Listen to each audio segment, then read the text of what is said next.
তা বলছি পচা আজকে দেখা করতে পারবে? বাল যাবো দেখা করতে গেলে শরীরে ছুতেও দেয় না। কি ভাবছো পচা? আরে না গো, আজকে না শরীরটা বেশি ভালো লাগছে না, তাই আজকে আর দেখা করব না। ও ঠিক আছে, শরীর না ভালো লাগলে দেখা করতে হবে না, বাড়িতে বসে বিশ্রাম করো। দেখা করতে বলছিলাম কারণ আজকে মা আর বাবা বিয়ে বাড়িতে চলে যাবে, আমি বাড়িতে একা একা থাকবো তাই বলছিলাম। আর সত্যি কথা বলতে আজকে ওইগুলা করার খুব ইচ্ছে করছিল। কি সোনালি, কি করার ইচ্ছে করছে? ভাদা মাছটা যেন উল্টে খেতে জানো না। তুমি না সবসময় বলো সোনালি করতে দাও, ধরতে দাও। ও তার মানে আজকে এগুলো করার জন্য দেখা করতে বলতেছে। ও ঠিক আছে, চাপ নাই, আমি এক্ষুনি আসতেছি।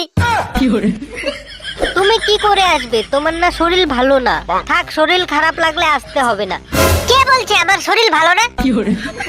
মানে ভালো না, কিন্তু অত খারাপ না, আমি আসতেছি।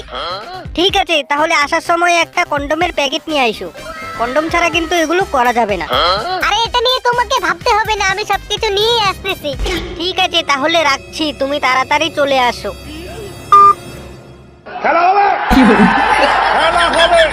যাই স্নান টান করে তাড়াতাড়ি বেরিয়ে পড়ি, শুভ কাজে বেশি দেরি করতে নাই। সবকিছুই ঠিক আছে, কিন্তু কন্ডমটা কিনবো কোথা থেকে? আশেপাশের কোনো দোকান থেকেই তো নেওয়া যাবে না। সব থেকে বড় কথা, আগে কোনোদিন কিনিও তো নাই। বাল ভয়ও লাগতেছে। দোকানদার যদি বলে এত ছোট ছেলে তুই এগুলো নিয়ে কি করবি, তখন কি বলবো? না না পচা, এত ভয় পাইলে হবে না, কন্ডমই তো কিনতে হবে, কাউকে খুন তো আর করতে হবে না।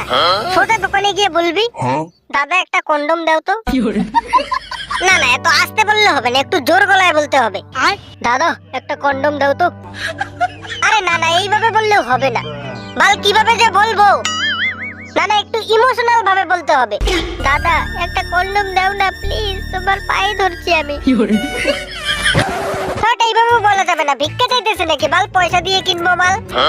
বাল ডাইরেক্ট দোকানে গিয়ে বলবো কাকু এক প্লেট কন্ডম দাও তো।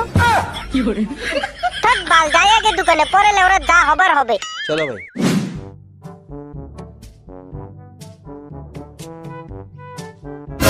এই তো বারে একটা ওষুধের দোকান, যাই এই দোকানে গিয়েই প্রথম ভৌনিটা করি। না না, ডাইরেক্ট গিয়েই বলা যাবে না, মালটা আমাকে চিনতেও তো পারে।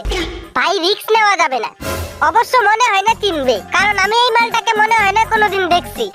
যাই হোক, আরেকটু সামনে যাই। কি রে, তুই শ্যামলদার ছেলে পচা না? এই গার মেরেছে, যা ভেবেছিলাম তাই। কাকু তুমি চেনো আমাকে? আরে বোকা, তোকে চিনবো না আমি? তোর বাবার সাথে তো আমার প্রায়ই দেখা হয়। অবশ্য তোর বাবা ওই দিন আমাকে তোর ফটোটা দেখাইলো, না হলে তো চিনতামই না।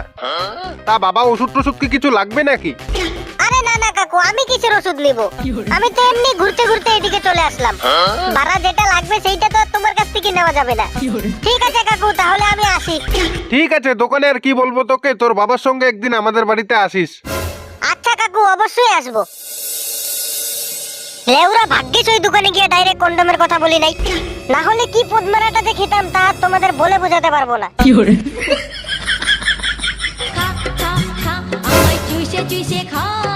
এই অসময়ে আবার কে ফোন করতেছে? পচা তুমি কোথায়? সন্ধ্যা হয়ে যাচ্ছে, কখন আসবে? এই তো আমি এক্ষুনি আসতেছি। তারপর যা বলছিলাম, কন্ডম কিনেছো? না মানে হ্যাঁ। বোকাচোদা লাগানোর জন্য একদম পাগল হয়ে যাও, আর এইদিকে একটা কন্ডম কিনতে পারছো না। আজকে যদি কন্ডম নিয়ে না আসতে পারো তাহলে আর আমার সাথে কোনোদিনও কথা বলবে না। এ কি বিপদে পড়লাম? লেউরা যেভাবেই হোক কন্ডম নিয়ে তো আজকে আমাকে যেতেই হবে। গুগল ম্যাপে তো এইখানেই একটা ওষুধের দোকান দেখাচ্ছিল, কোথায় গেল বাড়া? ওই তো দোকানটা। না না, এইবার আর তো ভয় পেলে হবে না, ডাইরেক্ট যাবো। মালটা যদি আমাকে চিনেও ফেলে তাহলে বলবো কাকু আমার জ্বরের ওষুধ লাগবে। এই কি দুর্ঘটনা, দোকানের নাম তো দেখছি আমার মালের নামের মতো। যাই হোক, দোকানে এখন কোনো লোকজন নাই, গিয়ে চুপচাপ নিয়ে ফেলি, পরে লোকজন আসলে আবার অসুবিধা হবে। এই লেওরাও আবার আমাকে চিনে ফেলবে না তো? না মনে হয় না চিনবে। কাকু বলছিলাম আমার কন্ডম লাগবে, তাই তো?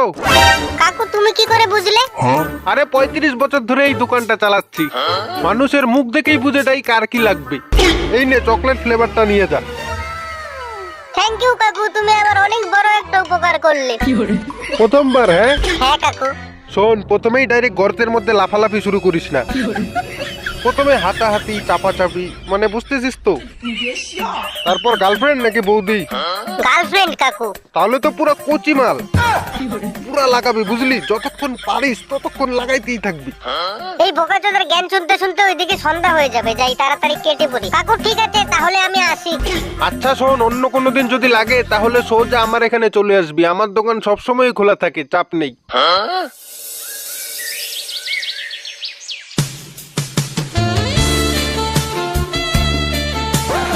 শোনো, মা জেঠিদের সঙ্গে আগেই চলে গিয়েছে, বাবাও দোকান থেকে এসে পড়েছে, বাবাও এখনই চলে যাবে, পরেই আমরা শুরু করব। মা সোনালি, আমার চশমাটা।